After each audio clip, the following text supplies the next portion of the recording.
আজকে আপনাদের মাঝে একটি নতুন একটা অভিজ্ঞতা শেয়ার করবো। সেটি হচ্ছে আমরা যখন সাউথ আফ্রিকায় আসি, এই যে সামনে সামনে দেখাই, সেম এরকম বিশাল উঁচু উঁচু পাহাড় পাড়ি দিয়ে এক পাহাড় পাড়ি দিয়ে আরেক পাহাড় আরেক পাহাড়, এই যে সামনে যে পাহাড়টা দেখতে পাচ্ছেন, এগুলা আমাদের কাছে কিছুই না পাড়ি দেওয়া। এরকম প্রায় 37 থেকে 38টা পাহাড় পাড়ি দিয়েছিলাম প্রায় 2 মাস।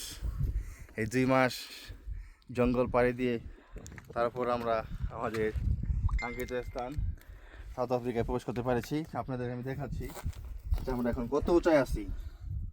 এই একটি পাথর নিয়ে এখান থেকে ছেড়ে দিলাম। এটা এটা প্রায় আপনার মানে 3700 ফুট হবে উঁচু।